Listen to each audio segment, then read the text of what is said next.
အားလုံးပဲမင်္ဂလာပါခင်ဗျာကျွန်တော်ဒီနေ့ကကျွန်တော်ဗီဒီယိုရိုက်ထားတဲ့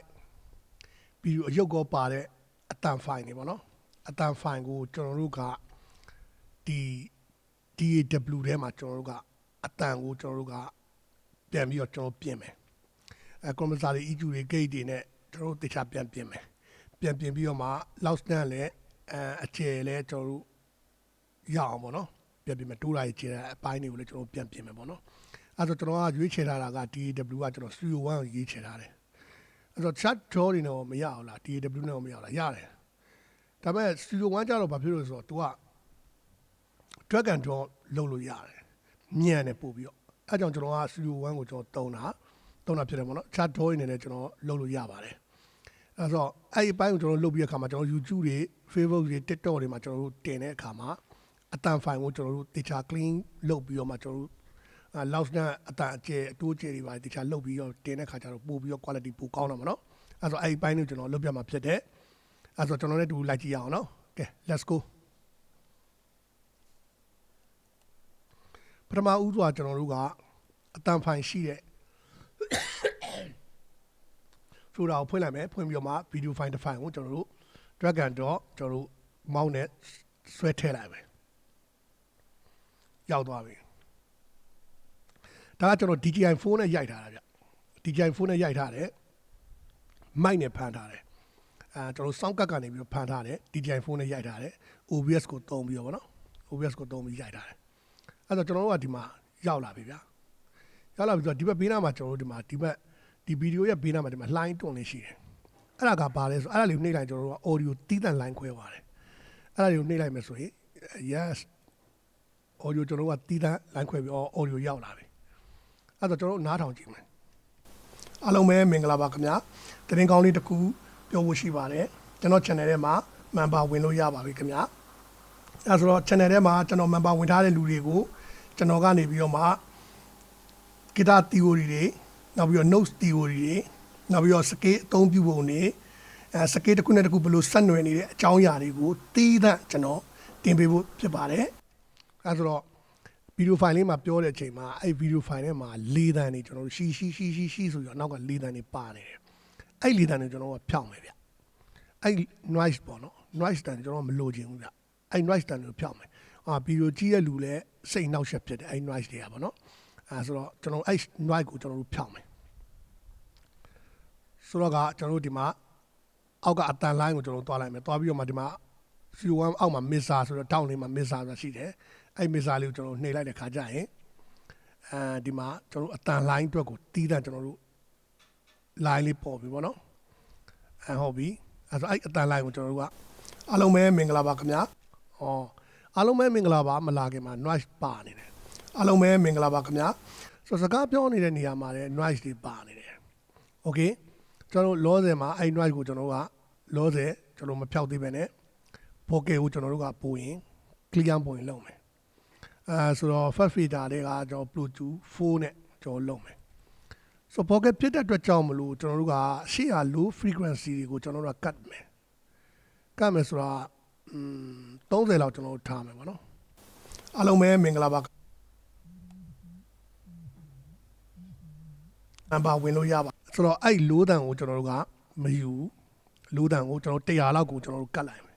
ရှေ့မှာနော်100လောက်ကိုကျွန်တော်တို့ cut လိုက်မယ်ကပ်ပြီးတော့မှအားလုံးပဲမင်္ဂလာပါခင်ဗျာဒီနားမှာလိုးတန်နေရှိမယ်အားလုံးပဲဆိုတော့ဦးဆိုရပြနေတဲ့အတန်ပေါ့ဒီတန်ပေါ့နော်တကယ်ဆိုအဲ့တန်ကိုကျွန်တော်တို့ကကတ်မယ်ဘာလို့အဲ့တန်ကနည်းနည်းအတန်အော်တဲ့အဲ့လိုမျိုးပေါ့နော်တိတ်ကြီးလည်းမရှိတဲ့ခါကျတော့ကတ်မယ်ကတ်တာဘယ်လောက်လဲဆို -3 လောက်ကတ်ချမယ်အားလုံးပဲမင်္ဂလာပါခင်ဗျာဒါဆိုတော့ကျွန်တော်တို့လိုးတန်နေသွားမယ်ဒီဗီဒီယိုကြတော့ကျွန်တော်တို့လေဒီဖုန်းနဲ့ကြည့်လို့တိတ်ပြီးသိတာမဟုတ်ဘူးကျွန်တော်နှစ်ချက်နဲ့တခြားနားထောင်မှသိတာမယ်ပေါ့နော်ဒီကျွန်တော်တို့ EQ ကတ်တဲ့ဟာမှာနော်အားလုံးပဲမင်္ဂလာပါခင်ဗျာအားလုံးပဲမင်္ဂလာပါခင်ဗျာဟုတ်ပြီဒီနားကိုကျွန်တော်တို့တစ်ချက်စစ်မယ်ကျူးလေးကိုကျင်းလိုက်မယ်နော်အားလုံးပဲမင်္ဂလာပါခင်ဗျာဒီကောင်းလေးတစ်ခုပြောဖို့ရှိပါတယ်ကျွန်တော် channel ထဲမှာပါဝင်လို့ရပါတယ်ခင်ဗျာအဲ့အတန်ပေါ့အဲ့အတန်ကိုကျွန်တော်ကမကြိုက်ဘူးအဲ့တောင်လည်းကျွန်တော်ကတ်ချတာ -3 လောက် အားလုံးပဲမင်္ဂလာပါခင်ဗျာသတင်းကောင်းလေးတစ်ခုပြောဖို့ရှိပါတယ်โอเค Noise ကဒီအနောက်မှာ height လောက်မှာ Noise ကရှိနေတယ်နော် Noise က height လောက်မှာရှိနေအဲ့ဆိုကျွန်တော်ခဏထားရမယ်အားလုံးပဲမင်္ဂလာပါခင်ဗျာသတင်းကောင်းလေးတစ်ခုပြောဖို့ရှိပါတယ်โอเคဒါပေမဲ့ तू က EQ အဲ့လိုကတ်လိုက်တဲ့အခါမှာအတန်နဲ့တိုးရတဲ့အတွက်ကြောင့်ကျွန်တော်နည်းလေး level တင်ပေးမယ်အားလုံးပဲမင်္ဂလာပါခင်ဗျာသတင်းကောင်းလေးတစ်ခုပြောဖို့ရှိပါတယ်ကျွန်တော် channel ထဲမှာမှန်ပါဝင်လို့ရပါဒီမှာဒါကEQ မပါတဲ့အတန်အားလုံးပဲမင်္ဂလာပါခင်ဗျာလို့တန်နဲ့ပါနေတယ်ဒါ EQ ပါတဲ့အတန်အားလုံးပဲမင်္ဂလာပါခင်ဗျာသတင်းကောင်းလေးတစ်ခုအတန်တော့နည်းနည်းလေးပို့ပြီး clear ဖြစ်သွားတာပေါ့နော်ဒါပေမဲ့ noise တန်ပါနေတယ်နော်အဲ့ noise ကိုကျွန်တော်တို့ကဖြောင်းမယ် noise ကိုဖြောင်းမယ်ဆိုတော့လောလောဆယ်ကျွန်တော်ကဘာသုံးမလဲဆိုတော့ gate သုံးမယ်ဆိုတော့ fat fader တွေက gate ကိုကျွန်တော်သုံးမယ်နော် fat fader တွေက gate ကိုကျွန်တော်သုံးမယ် gate ကဘာလဲဆိုတော့ကျွန်တော်တို့ဒီစကားထပြောတဲ့အချိန်မှာမှ तू ကဖွင့်ပေးမယ်စကားဆုံးတဲ့အချိန်မှာမှ तू ကပြန်ပိတ်ပေးမယ်အဲ့ဒါကိုကျွန်တော်တို့ကညှိရမယ် ratio ကိုကျွန်တော်ညှိမယ်အားလုံးပဲမင်္ဂလာပါခင်ဗျာतू တက်လိုက်ပြီဒါပေမဲ့တက်လိုက်ပြီဆိုရင်ပဲ तू အရှိရ noise ကိုတက်လိုက်ပြီမဲ့တချို့စကားလုံးတိုးနေတဲ့ဟာတွေပါ तू ကလိုက်တက်တဲ့ခါကျတော့စကားပြတ်တာပုံစံမျိုးဖြစ်နေတယ်အဲ့ဆိုအဲ့ gate မှာကအရေးကြီးတယ်အဲ့တော့ gate ကိုတက်မယ်ဆိုရင်ကျွန်တော်တို့ကတေချာလေးကျွန်တော်က ratio ကိုတေချာလေးချိန်ပေးဖို့လိုတယ် attach နဲ့ release ကိုလည်းတေချာချိန်ပေးဖို့လိုတယ်အားလုံးပဲမင်္ဂလာပါခင်ဗျာဆိုတော့ R ဆိုတဲ့ဟာလေး तू မပါတာတော့အဲ့တော့ကျွန်တော်တို့ ratio ကို 2h to 1လောက်ထားကြည့်မယ်အားလုံးပဲမင်္ဂလာပါခင်ဗျာသတင်းကောင်းလေးတစ်ခုပြောဖို့ရှိပါတယ်ကျွန်တော် channel ထဲမှာမှန်ပါဝင်လို့ရပါပြီခင်ဗျာအဲ့ဆိုတော့ तू ကစကားရက်စတာမစခင်မှာ तू ကပိတ်ထားတယ်စကားဆုံးသွားတဲ့အချိန်မှာ तू ကပိတ်ထားတဲ့အတွက်ကြောင့်မလို့ noise တန်ကအဲ့နေရာတွေမှာမကြောက်ဒါပေမဲ့ဘာမှကြားလဲဆိုစကားပြောတဲ့အချိန်မှာကြားနေရတယ်အားလုံးပဲမင်္ဂလာပါခင်ဗျာသတင်းကောင်းလေးတစ်ခုပြောဖို့ရှိပါတယ်ဆိုတော့အားလုံးပဲမင်္ဂလာပါခင်ဗျာသတင်းကောင်းလေးတစ်ခုပြောဖို့ရှိပါတယ်ကျွန်တော် channel ထဲမှာမှန်ပါဝင်လို့ရပါပြီခင်ဗျာအဲဆိုတော့ channel ထဲမှာအားလုံးပဲမင်္ဂလာပါခင်ဗျာသတင်းကောင်းလေးတစ်ခုပြောဖို့ရှိပါတယ်ကျွန်တော် channel ထဲမှာမှန်ပါဝင်လို့ရပါပြီခင်ဗျာအဲဆိုတော့ channel ထဲမှာကျွန်တော်မှန်ပါဝင်ထားအဲဆိုကျွန်တော်တို့ကအစနေတဲ့စကားလုံးတွေလည်းပါမယ်အဆုံးသွားတဲ့ချိန်ကစကားလုံးတွေလည်းပါမယ်အလယ်မှာတိုးသွားတဲ့စကားလုံးတွေကိုလည်းဒီ gate ကနေမဖြတ်ချအောင်ကျွန်တော်တို့က ratio ကိုကျွန်တော်တို့တေချာချိန်မယ်အားလုံးပဲမင်္ဂလာပါခင်ဗျာသတင်းကောင်းလေးတစ်ခုပြောဖို့ရှိပါတယ်အဲဆိုပြောဖို့ရှိပါတယ်ဆိုပြောဆိုနေရလေးမှာနည်းနည်းလေးအဲ့အတန်လေးပါသွားတယ်ဖြတ်လိုက်တဲ့အတွက်ကြောင့်မလို့ကျွန်တော်တို့နည်းနည်း ratio ကိုပြန်ချမယ်အားလုံးပဲမင်္ဂလာပါခင်ဗျာသတင်းကောင်းလေးတစ်ခုပြောဖို့ရှိပါတယ်ကျွန်တော် channel ထဲမှာဟုတ်ပြီအဲဆိုတော့ attach ကတော့ဒီလောက်ပဲထားမယ်ဗျာ attach release ကတော့ဒီလောက်ပဲထားမယ်เนาะအားလုံးပဲမင်္ဂလာပါခင်ဗျာသတင်းကောင်းလေးတစ်ခုပြောဖို့ရှိပါတယ်ကျွန်တော် channel ထဲမှာမှန်ပါဝင်လို့ရပါပြီခင်ဗျာအားလုံးပဲမင်္ဂလာပါခင်ဗျာသတင်းကောင်းလေးတစ်ခုပြောဖို့ရှိပါတယ်ကျွန်တော် channel ထဲမှာမှန်ပါဝင်လို့ရပါပြီခင်ဗျာအဲဆိုတော့ channel ထဲမှာကျွန်တော်မှန်ပါဝင်ထားတဲ့လူတွေကိုအားလုံးပဲမင်္ဂလာပါခင်ဗျာသတင်းကောင်းလေးတစ်ခုပြောဖို့ရှိပါတယ်ကျွန်တော် channel ထဲမှာမှန်ပါဝင်လို့ရပါပြီခင်ဗျာအဲဆိုတော့ channel ထဲမှာကျွန်တော်မှန်ပါဝင်ထားတဲ့လူတွေကိုအားလုံးပဲမင်္ဂလာပါခင်ဗျာအဲဆိုတော့ကျွန်တော်ဒီလောက် attach ကိုဒီလောက်ထားမယ်နော် release ရတော့ရပြီ okay ရပြီအဲ့တော့ကျွန်တော်တို့အတန်ပြတ်သွားတဲ့အချိန်မှာဝင်နေတဲ့ noise မပါတော့ဘူးအဲ့တော့ဒီဟာလေးပိတ်ပြီးနားထောင်ကြည့်မယ်ဟောရှီဆိုရပါနေတယ်ဟောမပါတော့ဘူးအားလုံးပဲမင်္ဂလာပါခင်ဗျာအဲ့ဆိုတော့အဲ့ကောင်လေးကနည်းနည်းလေးကျွန်တော်တို့တက်တာသွားတာပေါ့နော်အားလုံးပဲမင်္ဂလာပါခင်ဗျာသတင်းကောင်းလေးတစ်ခုပြောဖို့ရှိပါတယ်အားလုံးပဲမင်္ဂလာပါခင်ဗျာသတင်းကောင်းလေးတစ်ခုပြောဖို့ရှိပါတယ်ကျွန်တော် channel ထဲမှာမှန်ပါဝင်လို့ရပါပြီခင်ဗျာအဲဆိုတော့ channel ထဲမှာကျွန်တော်မှန်ပါဝင်ထားတဲ့လူတွေကိုကျွန်တော်ကနေပြီးတော့မှ guitar theory တွေနောက်ပြီးတော့ notes theory တွေနောက်ပြီးတော့ scale အသုံးပြုပုံတွေscale တစ်ခုနဲ့တစ်ခုဘယ်လိုဆက်နွယ်နေတဲ့အကြောင်းအရာတွေကိုတီးသန့်ကျွန်တော်တင်ပေးဖို့ဖြစ်ပါတယ်အဲဆိုတော့ကျွန်တော်အတန်ကိုမထိခိုက်ဘူးအတန်ပြတ်နေတဲ့အကွာဝေးကိုကြတော့ကျွန်တော်တို့လုံးဝ noise တွေပိတ်ပလိုက်တယ်ပေါ့နော် okay အဲဆိုရပြီအဲဆိုကျွန်တော်တို့ကဘာသုံးမလဲဆိုတော့ compressor ကျွန်တော်တို့သုံးမယ် compressor ကြိုက်တဲ့ compressor ကိုသုံးလို့ရတယ်ကြိုက်တဲ့ compressor ကိုသုံးလို့ရတယ်ဆိုတော့ကျွန်တော်ကတော့ဒီမှာကျွန်တော် free ရထားတဲ့ compressor အရင်ကောင်းတယ်ဗျာ free ရထားတဲ့ compressor ကျွန်တော်တို့ Luna software ပေါ့နော် Luna software ကျွန်တော်တို့ free down တဲ့အချိန်မှာရထားတယ် free ရထားတဲ့ software ပေါ့နော် level 76compressor အရင်ကောင်းတယ်နော်အားလုံးပဲမင်္ဂလာပါခင်ဗျာဒါဆိုတော့သူကအတန် compressor ကဘာလို့လဲဆိုတော့အတန်အရင်ကျဲတဲ့ဟာတွေသူကဖိချပေးတယ်ဒီ dynamics တွေကိုပေါ့နော် dynamics တွေကိုသူကထိန်းပေးတာဆိုတော့ကျွန်တော်တို့ကဒါ input နဲ့ output ရှိတယ် attach ရှိတယ် release ရှိတယ်ပေါ့နော်ratio ကကျတော့ 4:1 ဒီ4နဲ့ကျွန်တော်ထားရတယ်ပေါ့နော်အားလုံးပဲမင်္ဂလာပါခင်ဗျာဆိုတော့ကျွန်တော်ကတတ်ချင်တာက -3D မီတာတန်လေးနဲ့ -3 လောက်မှာပဲကျွန်တော်ထားချင်တာဗျာအားလုံးပဲမင်္ဂလာပါခင်ဗျာအဲ့တော့ -5 လောက်ကိုရဆိုတော့ input ကနည်းနည်းများဆို input နည်းနည်းလေး short မယ်အားလုံးပဲမင်္ဂလာပါခင်ဗျာတင်ကောင်းလေးတစ်ခုဆိုတော့နည်းနည်းလေး short မယ်အားလုံးပဲမင်္ဂလာပါခင်ဗျာတင်ကောင်းလေးတစ်ခုပြောဖို့ရှိပါတယ်ကျွန်တော် channel ထဲမှာ member ဝင်လို့ရပါပြီခင်ဗျာအဲဆိုတော့ channel ထဲမှာကျွန်တော် member ဝင်ထားတဲ့လူတွေကိုကျွန်တော်ကနေပြီးတော့မှ guitar theory တွေနောက်ပြီးတော့ notes theory တွေနောက်ပြီးတော့ scale အသုံးပြုပုံတွေscale တစ်ခုနဲ့တစ်ခုဘယ်လိုဆက်နွယ်နေတဲ့အကြောင်းအရာတွေကိုတီးသန့်ကျွန်တော်တင်ပေးဖို့ဖြစ်ပါတယ်အဲဆိုတော့ကျွန်တော်တို့ကတစ်ချက်ထထောင်တဲ့အတန်ကြဲကြဲွားတဲ့ဟာတွေကိုကျွန်တော်တို့က computer နဲ့ဖိပေးမယ်အားလုံးအတန်လေးညီမျှသွားအောင်ငြိမ်သွားအောင်ဖိပေးမယ်အဲ့လိုပြီးတဲ့အချိန်မှာကျွန်တော်တို့အတန်တိုးသွားတယ်အောက်ပို့ကိုကျွန်တော်တို့ပြန်တင်မယ်အားလုံးပဲမင်္ဂလာပါခင်ဗျာအားလုံးပဲမင်္ဂလာပါခင်ဗျာအဲ့တော့ကျွန်တော်တင်လိုက်တာနဲတာများလားဆိုတော့ဒီကောင်လေးကိုပိတ်ပြီးနားထောင်ကြည့်မယ်အားလုံးပဲမင်္ဂလာပါအားလုံးပဲမင်္ဂလာပါခင်ဗျာโอเคနည်းနည်းလေးများတယ်နည်းနည်းပြန်ရှင်းလိုက်အားလုံးပဲမင်္ဂလာပါခင်ဗျာကျွန်တော်တို့ဒီ effect တစ်ခုထည့်လိုက်တိုင်းမှာကျွန်တော်တို့အတန်ကိုပြန်ပြီးတော့မှစစ်ဖို့လိုတယ်တိုးသွားလားကျဲသွားလားကိုပြန်စစ်ဖို့လိုတယ် effect ထည့်လိုက်လို့ကျဲသွားတဲ့ဟာတိတ်အဲ့ဒါအဆင်မပြေဘူးကျွန်တော်တို့ကငကိုတိုင်းပဲဖြစ်အတန်နေမြတ်ငကိုတိုင်းပဲရှိရမယ်ပေါ့နော်အဲဆိုတော့ကကျွန်တော်တို့ကလိုချင်တာကအဲ့ dynamics ထပ်ပြီးတော့မှကျဲသွားတဲ့ဟာတွေကို compressor နဲ့ဖိဖို့အတွက်ကိုပဲလိုချင်တဲ့အတွက်ကြောင့်မလို့ကျွန်တော်ချိန်ချင်းဖြစ်တယ် attach ကိုတော့ကျွန်တော်ဒီမှာ file လောက်ကိုကျွန်တော်ထားထားတယ် ratio ကိုလည်းကျွန်တော် file လောက်ထားထားတယ်အားလုံးပဲမင်္ဂလာပါခင်ဗျာတင်ကောင်းလေးတစ်ခုပြောဖို့ရှိပါတယ်ကျွန်တော် channel ထဲမှာ member ဝင်လို့ရပါပြီခင်ဗျာ okay အဲ့ဆိုကျွန်တော်တို့က DSR ထည့်မယ် DSR ကဘာလဲဆိုတော့ရှက်အဲ့လိုမျိုးပေါ့နော်အဲ့တန်ပေါ့အဲ့တန်ကိုကျွန်တော်တို့ကဖျောက်ချင်တဲ့အတွက်ကြောင့်မလို့ DSR ကိုကျွန်တော်တို့ထည့်မယ်အားလုံးပဲမင်္ဂလာပါခင်ဗျာတင်ကောင်းလေးတစ်ခုပြောဖို့ရှိပါတယ်ကျွန်တော် channel ထဲမှာ member ဝင်လို့ရပါပြီခင်ဗျာအဲ့ဆိုတော့ channel ထဲမှာကျွန်တော် member ဝင်ထားတဲ့လူတွေကိုကျွန်တော်ကနေပြီးတော့မှ guitar theory တွေနောက်ပြီးတော့ notes theory တွေနောက်ပြီးတော့ scale အသုံးပြုပုံတွေအဲဆို scale ဆိုပြောတဲ့ scale ဆိုပြောတဲ့အချိန်မှာကျွန်တော်တို့အဲ scale ဆိုတဲ့ s ပါတဲ့အတန်ကိုသူညှစ်ချလိုက်တာပေါ့နော်အဲ့ဒီဟာလေးကိုဖြေးသွားအောင်ပေါ့ဒီကစားလေးကိုကျွန်တော်တို့ထည့်ပေးလိုက်တာပေါ့နော်အဲ့တော့ထည့်လဲကျွန်တော်တို့က noise ကကျွန်တော်တို့ကဝင်နေတယ် okay ဟုတ်ပြီဒါကကျွန်တော်က mono channel ဖြစ်တယ်အဲ့တော့ဒီ mono channel မှာကျွန်တော်တို့ဒီလောက်ပဲထည့်မယ်ပြီးရင်ကျွန်တော်တို့က right click နှိပ်လိုက်မယ် right click ဒီကျွန်တော်တို့ဒီဟာလေးမှာပေါ့နော်ဒီ bar လေးမှာဒီကျွန်တော်တို့ဒီ line မှာပေါ့ဒီ line ပေါ်တက်တဲ့မှာ right click နှိပ်လိုက်မယ်နှိပ်လိုက်ပြီးတော့မှ add back ဆိုတဲ့ဒီ channel ကိုကျွန်တော်တို့ကခေါ်လိုက်ရင်ဒါဆိုရင်ဒီ bucket channel ဆွေကဒီထဲမှာလာမယ်အားလုံးပဲမင်္ဂလာပါခင်ဗျာတင်ကောင်းလေးတစ်ခုပြောဖို့ရှိပါတယ် okay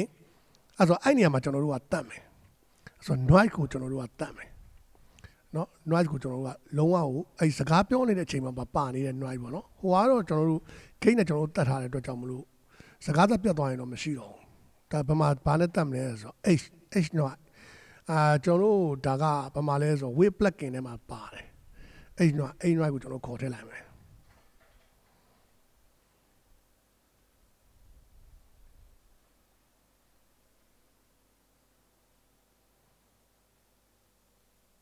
ကျန်တော့စောင့်ရတယ်အဲ့ noise ပေါ်လာပြီအားလုံးပဲမင်္ဂလာပါခင်ဗျာတင်ကောင်းလေးတစ်ခုပြောဆိုတော့နည်းနည်းပါသွားပြီကျွန်တော်တို့ဒီဟာလေးကိုကျွန်တော်တို့ threshold ကိုနည်းနည်းလေးတင်ကြည့်မယ်အားလုံးပဲမင်္ဂလာပါခင်ဗျာတင်ကောင်းလေးတစ်ခုပြောဖို့အားလုံးပဲမင်္ဂလာပါခင်ဗျာတင်ကောင်းလေးတစ်ခုပြောဖို့ရှိပါတယ်ကျွန်တော် channel ထဲမှာ member ဝင်လို့ရပါပြီခင်ဗျာအားလုံးပဲမင်္ဂလာပါခင်ဗျာတင်ကောင်းလေးတစ်ခုပြောဖို့ရှိပါတယ်ကျွန်တော် channel ထဲမှာ member ဝင်လို့ရပါပြီခင်ဗျာအဲဆိုတော့ channel ထဲမှာကျွန်တော် member ဝင်ထားတဲ့လူတွေကိုကျွန်တော်ကနေပြီးတော့မှ guitar theory တွေ နောက်ပြီးတော့ notes theory တွေနောက်ပြီးတော့ scale အသုံးပြုပုံတွေscale တစ်ခုနဲ့တစ်ခုဘယ်လိုဆက်နွယ်နေတဲ့အကြောင်းအရာတွေကိုတီးသန့်ကျွန်တော်တင်ပေးဖို့ဖြစ်ပါတယ်တင်ပေးဖို့ရှိပါတယ်ကျွန်တော်အပြင်မှာမတင်တဲ့အရာတွေပါမှန်ပါရေးအတွက်တီးသန့်ဖြစ်ပါတယ်အဲ့လိုမျိုးတင်ပေးဖို့ရှိပါတယ်ခင်ဗျအဲဒါကြောင့်မလို့ကျွန်တော်မှန်ပါတယ်ကိုဝင်ဖို့အတွက် giant clock လေးကိုနှိပ်ဖို့ဖိတ်ခေါ်ပါတယ်ခင်ဗျအားလုံးကျေးဇူးတင်ပါတယ်ခင်ဗျโอเคအဲ့ဆိုတော့ pocket မှာပါနေတဲ့ pocket ရဲ့အနောက်မှာပါနေတဲ့ noise ကိုကျွန်တော်တို့မကြားရတဲ့လောက်ကိုဖြစ်သွားပြီเนาะအားလုံးပဲမင်္ဂလာပါခင်ဗျတင်ကောင်းလေးတစ်ခုပြောဖို့ရှိပါတယ်ကဲဆိုအဲ့ဒါကိုကျွန်တော်တို့ကပိတ်ပြီးတော့နားထောင်ကြည့်မယ်အားလုံးပဲမင်္ဂလာပါခင်ဗျ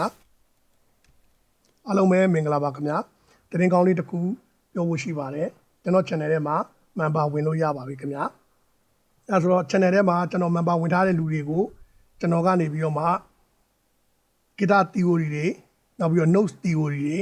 နောက်ပြီးတော့ scale အသုံးပြုပုံတွေscale တစ်ခုနဲ့တစ်ခုဘယ်လိုဆက်နွယ်နေတဲ့အကြောင်းအရာတွေကိုတီးသန့်ကျွန်တော်တင်ပေးဖို့ဖြစ်ပါတယ်အားလုံးပဲမင်္ဂလာပါခင်ဗျတင်ကောင်းလေးတစ်ခုပြောဖို့ရှိပါတယ်ကျွန်တော် channel ထဲမှာ member ဝင်လို့ရပါပြီခင်ဗျ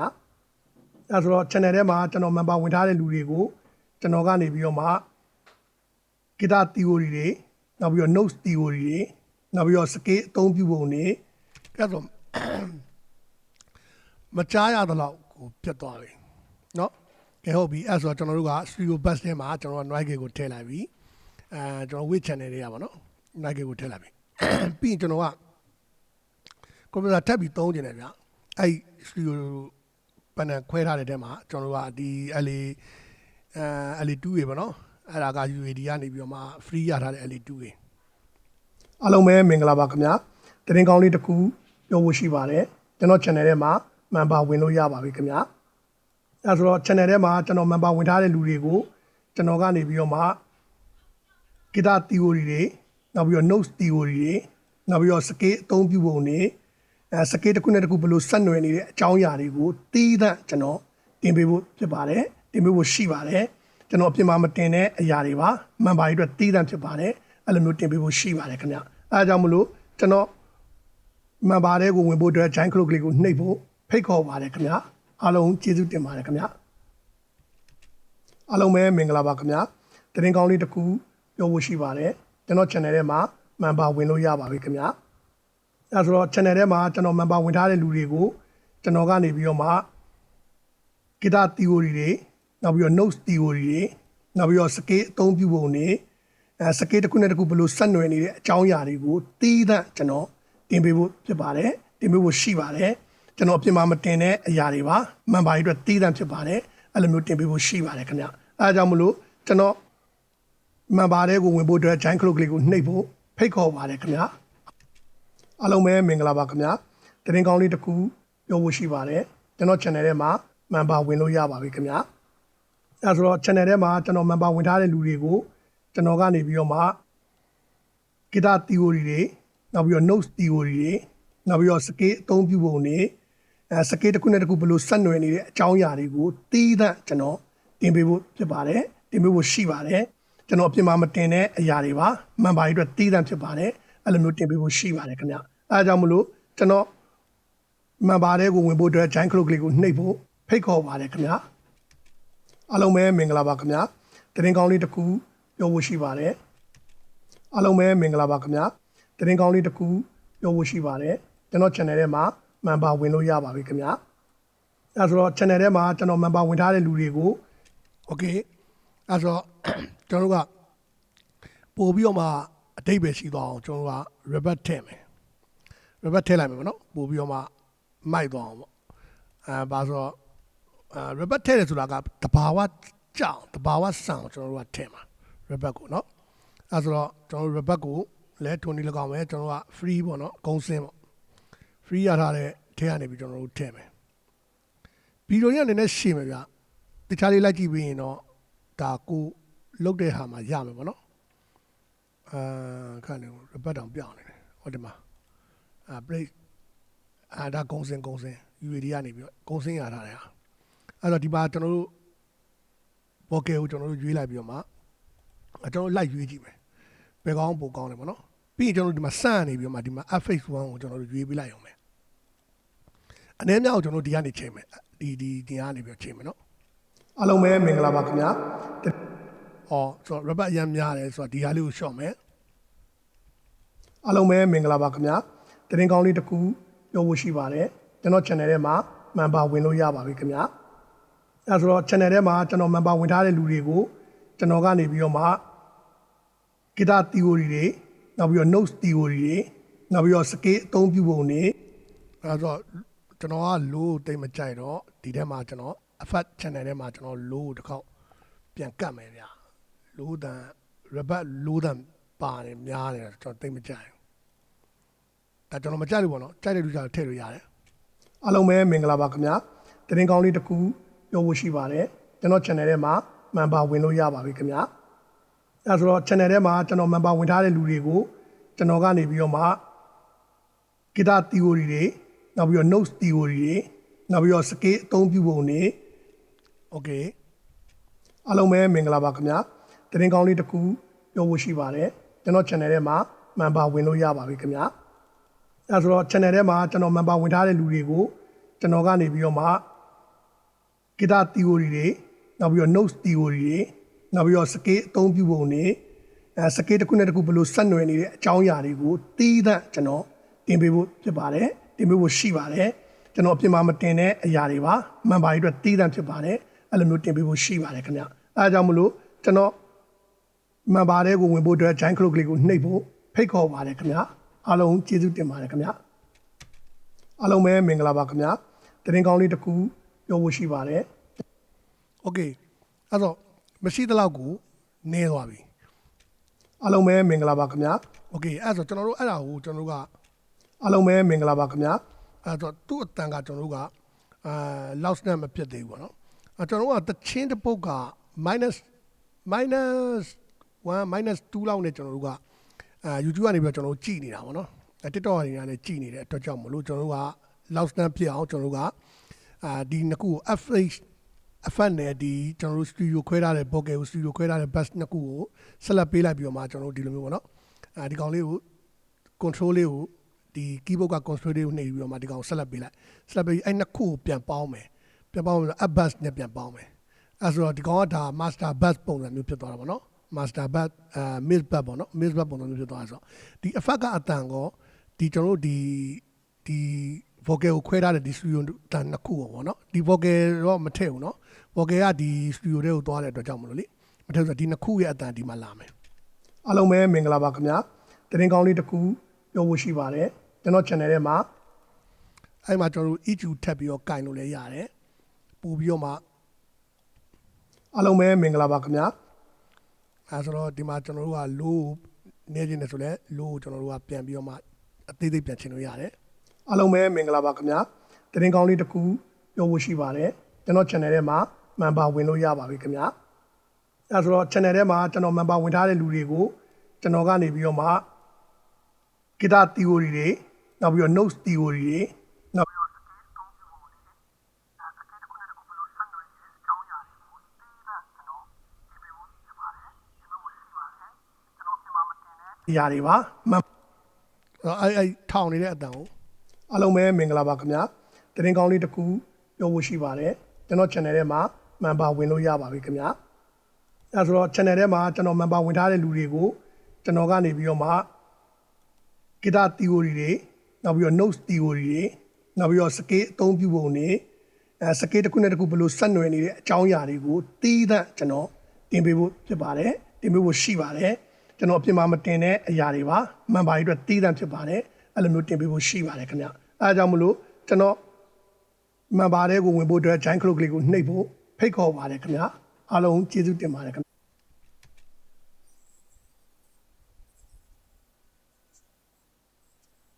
member ဝင်လို့ရပါပြီခင်ဗျအားလုံးပဲမင်္ဂလာပါခင်ဗျ အဲ့တော့အတန်ကပို့ပြီးတော့မှကျွန်တော်တို့တန့်စင်ပါတယ် အားလုံးပဲမင်္ဂလာပါခင်ဗျ အဲ့တော့အဲ့ဒီဘက်ကိုကျွန်တော်က mid back ပေါ့အဲ့ mid back ကအဲ့ effect ကအတန်ကောနောက်ပြီးတော့ကျွန်တော်တို့ဒီ vocal line ကနေခွဲထွက်ထားတဲ့ studio channel ဒီ studio line ကိုပေါ့အဲ့နှစ်ခုလုံးဒီတဲကိုပေါင်းပြီးတော့ထည့်ထားပါတော့ပြီးတော့ loud နဲ့ကျွန်တော်တို့ကချိန်မယ်ဆိုတော့ loud ကကျွန်တော်တို့ဘယ်လောက်ကိုထားမလဲဆိုရင်ကျွန်တော်တို့ဒီမှာ loud ကကျွန်တော်တို့ wave plugin ထဲမှာဗျ wave plugin ထဲမှာဘာထည့်မလဲဆိုရင် L2 L2 ပြောပါလဲ L2 studio ဆိုတဲ့ဟာလေးကိုထည့်မယ်ဒီဟာလေးကိုပေါ့နော်ဒီကောင်လေးကိုထည့်မယ်အဲဆိုတော့ အားလုံးပဲမင်္ဂလာပါခင်ဗျာသတင်းကောင်းလေးတစ်ခုပြောဖို့ရှိပါတယ်ကျွန်တော် channel ထဲမှာမှန်ပါဝင်လို့ရပါပြီခင်ဗျာ ဒီမှာကျွန်တော်မီးတန်းတက်တဲ့ဟာကလေ -2 -3 လောက်ပါပဲကျွန်တော်တက်အောင်ဒီအလယ်လေးမှာပေါ့ဒီဟာလေးကိုဒီခလုတ်နှစ်ခုကိုဒီကောင်ကိုအချတင်လုပ်လိုက်တယ်ဆိုဒီခလုတ်နှစ်ခုကစုံကြလာတယ် အားလုံးပဲမင်္ဂလာပါခင်ဗျာသတင်းကောင်းလေးတစ်ခုပြောဖို့ရှိပါတယ်အဲ့ဒါကဒီမီးတန်းလေးကိုကြည့်ပြီးကျွန်တော်အောက်ကိုတဖြည်းဖြည်းချရမှာ အားလုံးပဲမင်္ဂလာပါခင်ဗျာသတင်းကောင်းလေးတစ်ခုပြောဖို့ရှိပါတယ်ကျွန်တော် channel ထဲမှာမှန်ပါဝင်လို့ရပါပြီခင်ဗျာအဲဆိုတော့ channel ထဲမှာကျွန်တော်မှန်ပါဝင်ထားတဲ့လူတွေကို okay အဲ့တော့မီးတန်းလေးကနည်းနည်းလေးပဲကြားတယ်ပေါ့နော်အဲ့ဆိုကျွန်တော်ဒီဘက်ကဟာကိုအောက်ပို့ channel ကိုကျွန်တော်ဆွဲတင်မယ် အားလုံးပဲမင်္ဂလာပါခင်ဗျာသတင်းကောင်းလေးတစ်ခုပြောဖို့ရှိပါတယ်ကျွန်တော် channel ထဲမှာမှန်ပါဝင်လို့ရပါပြီခင်ဗျာအဲဆိုတော့ channel ထဲမှာကျွန်တော်မှန်ပါဝင်ထားတဲ့လူတွေကိုကျွန်တော်ကနေပြီးတော့မှ guitar theory တွေနောက်ပြီးတော့ notes theory တွေနောက်ပြီးတော့ scale အသုံးပြုပုံတွေscale တစ်ခုနဲ့တစ်ခုဘယ်လိုဆက်နွယ်နေတဲ့အကြောင်းအရာတွေကိုတီးသန့်ကျွန်တော်တင်ပေးဖို့ဖြစ်ပါတယ်အားလုံးပဲမင်္ဂလာပါခင်ဗျာသတင်းကောင်းလေးတစ်ခုပြောဖို့ရှိပါတယ်ကျွန်တော် channel ထဲမှာမှန်ပါဝင်လို့ရပါပြီခင်ဗျာအဲဆိုတော့ channel ထဲမှာကျွန်တော်မှန်ပါဝင်ထားတဲ့လူတွေကိုကျွန်တော်ကနေပြီးတော့မှ guitar theory တွေနောက်ပြီးတော့ notes theory တွေနောက်ပြီးတော့ scale အသုံးပြုပုံတွေscale တစ်ခုနဲ့တစ်ခုဘယ်လိုဆက်နွယ်နေတဲ့အကြောင်းအရာတွေကိုတီးသန့်ကျွန်တော်တင်ပေးဖို့ဖြစ်ပါတယ်တင်ပေးဖို့ရှိပါတယ်ကျွန်တော်အပြင်မှာမတင်တဲ့အရာတွေပါမှန်ပါရေးအတွက်တီးသန့်ဖြစ်ပါတယ်အဲ့လိုမျိုးတင်ပေးဖို့ရှိပါတယ်ခင်ဗျအဲဒါကြောင့်မလို့ကျွန်တော်မှန်ပါတဲ့ကိုဝင်ဖို့အတွက် giant clock လေးကိုနှိပ်ဖို့ဖိတ်ခေါ်ပါတယ်ခင်ဗျအားလုံးကျေးဇူးတင်ပါတယ်ခင်ဗျအဲ့တော့ကျွန်တော်တို့လိုချင်တဲ့ loud stand ကိုလည်းကျွန်တော်တို့ရသွားပြီအဲ့တော့အဲ့ဒီတိုင်းကိုကျွန်တော်က export ထုတ်လိုက်ရင်ကျွန်တော်တို့ကဗီဒီယိုတစ်ပုတ်မှာ audio အပိုင်းကိုကောင်းကောင်းလေးတတ်တန့်လေးနဲ့ကျွန်တော်တို့ရရှိမှာဖြစ်တယ်ပေါ့နော်အဲ့တော့ noise တွေနည်းနည်းလေးကျွန်တော်တို့နည်းနည်းလေးပျောက်သွားတာပေါ့နော် အားလုံးပဲမင်္ဂလာပါခင်ဗျာသတင်းကောင်းလေးတစ်ခုပြောဖို့ရှိပါတယ်ကျွန်တော် channel ထဲမှာမှန်ပါဝင်လို့ရပါပြီခင်ဗျာအဲဆိုတော့ channel ထဲမှာကျွန်တော်မှန်ပါဝင်ထားတဲ့လူတွေကိုကျွန်တော်ကနေပြီးတော့မှ guitar theory တွေနောက်ပြီးတော့ notes theory တွေနောက်ပြီးတော့ scale အသုံးပြုပုံတွေscale တစ်ခုနဲ့တစ်ခုဘယ်လိုဆက်နွယ်နေတဲ့အကြောင်းအရာတွေကိုတီးသန့်ကျွန်တော်တင်ပေးဖို့ဖြစ်ပါတယ်တင်ပေးဖို့ရှိပါတယ်ကျွန်တော်အပြင်မှာမတင်တဲ့အရာတွေပါမှန်ပါရေးအတွက်တီးသန့်ဖြစ်ပါတယ်အဲ့လိုမျိုးတင်ပေးဖို့ရှိပါတယ်ခင်ဗျအဲဒါကြောင့်မလို့ကျွန်တော်မှန်ပါတဲ့ကိုဝင်ဖို့အတွက် giant clock လေးကိုနှိပ်ဖို့ဖိတ်ခေါ်ပါတယ်ခင်ဗျအားလုံးကျေးဇူးတင်ပါတယ်ခင်ဗျအားလုံးပဲမင်္ဂလာပါခင်ဗျသတင်းကောင်းလေးတစ်ခုပြောဖို့ရှိပါတယ်ကျွန်တော် channel ထဲမှာမှန်ပါဝင်လို့ရပါပြီခင်ဗျအဲဆိုတော့ channel ထဲမှာကျွန်တော်မှန်ပါဝင်ထားတဲ့လူတွေကိုကျွန်တော်ကနေပြီးတော့မှ guitar theory တွေနောက်ပြီးတော့ notes theory တွေနောက်ပြီးတော့ scale အသုံးပြုပုံတွေscale တစ်ခုနဲ့တစ်ခုဘယ်လိုဆက်နွယ်နေတဲ့အကြောင်းအရာတွေကိုတီးသန့်ကျွန်တော်တင်ပေးဖို့ဖြစ်ပါတယ်တင်ပေးဖို့ရှိပါတယ်ကျွန်တော်အပြင်မှာမတင်တဲ့အရာတွေပါမှန်ပါရေးအတွက်တီးသန့်ဖြစ်ပါတယ်အဲ့လိုမျိုးတင်ပေးဖို့ရှိပါတယ်ခင်ဗျအဲဒါကြောင့်မလို့ကျွန်တော်မှန်ပါတဲ့ကိုဝင်ဖို့အတွက် giant clock လေးကိုနှိပ်ဖို့ဖိတ်ခေါ်ပါတယ်ခင်ဗျအားလုံးပဲမင်္ဂလာပါခင်ဗျသတင်းကောင်းလေးတစ်ခုပြောဖို့ရှိပါတယ်ကျွန်တော် channel ထဲမှာမှန်ပါဝင်လို့ရပါပြီခင်ဗျအဲဆိုတော့ channel ထဲမှာကျွန်တော်မှန်ပါဝင်ထားတဲ့လူတွေကိုကျွန်တော်ကနေပြီးတော့မှ guitar theory တွေနောက်ပြီးတော့ notes theory တွေနောက်ပြီးတော့ scale အသုံးပြုပုံတွေscale တစ်ခုနဲ့တစ်ခုဘယ်လိုဆက်နွယ်နေတဲ့အကြောင်းအရာတွေကိုတီးသန့်ကျွန်တော်တင်ပေးဖို့ဖြစ်ပါတယ်တင်ပေးဖို့ရှိပါတယ်ကျွန်တော်အပြင်မှာမတင်တဲ့အရာတွေပါမှန်ပါရေးအတွက်တီးသန့်ဖြစ်ပါတယ်အဲ့လိုမျိုးတင်ပေးဖို့ရှိပါတယ်ခင်ဗျအဲဒါကြောင့်မလို့ကျွန်တော်မှန်ပါတဲ့ကိုဝင်ဖို့အတွက် giant clock လေးကိုနှိပ်ဖို့ဖိတ်ခေါ်ပါတယ်ခင်ဗျအားလုံးကျေးဇူးတင်ပါတယ်ခင်ဗျအားလုံးပဲမင်္ဂလာပါခင်ဗျ okay အဲ့ဆိုကျွန်တော်တို့ကဒီ noise ကိုလည်းကျွန်တော်တို့ကဒီမှာက loud stand အတွက် share ရတဲ့အတွက်ကြောင့်မလို့ noise ကလည်းနည်းနည်းလေးပို့ပြီးတော့ကျဲသွားနိုင်တယ်အဲ့တော့အဲ့ noise ကိုကျွန်တော်ပြန်ချိန်ပေးရတယ်ပေါ့နော်အားလုံးပဲမင်္ဂလာပါခင်ဗျသတင်းကောင်းလေးတစ်ခုပြောဖို့ရှိပါတယ်ကျွန်တော် channel ထဲမှာမှန်ပါဝင်လို့ရပါပြီခင်ဗျအဲဆိုတော့ channel ထဲမှာကျွန်တော်မှန်ပါဝင်ထားတဲ့လူတွေကိုကျွန်တော်ကနေပြီးတော့မှ guitar theory တွေနောက်ပြီးတော့ notes theory တွေနောက်ပြီး okay အဲ့တော့ပါသွားပြီပေါ့နော်ပါသွားပြီဆိုတော့ကျွန်တော်လုံးဝတန့်သွားပြီပေါ့နော်တန့်သွားပြီဆိုတော့ကျွန်တော်တို့က export ထုတ်မယ်ဒီမှာဆိုရင်ကျွန်တော်က export video ဆိုတဲ့ဟာကိုကျွန်တော်တို့ကထုတ်မယ်အဲ့တော့ export video ဆိုတာထုတ်လိုက်မယ် export video ဘယ်မှာထားမလဲဆိုရင်လောလောဆယ်ကတော့ကျွန်တော်က desktop ပေါ်မှာပဲကျွန်တော်ထားလိုက်မယ်ဗျာ desktop ပေါ်မှာပဲထားလိုက်မယ်ထားပြီးတော့မှ okay ကျွန်တော်နှိပ်လိုက်မယ်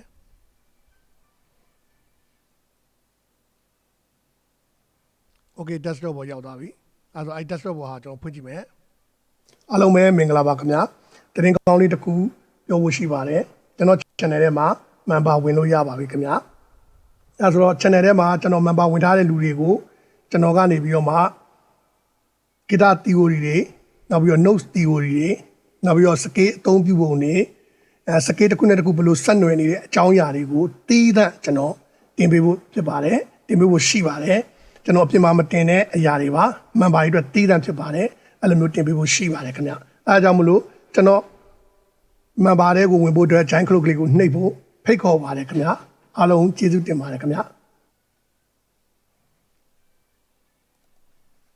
โอเคရသွားပြီเนาะအဲဆိုအဲ့ပုံစံလေးပဲပေါ့เนาะကျွန်တော်တို့သွားလို့ရပြီပေါ့เนาะ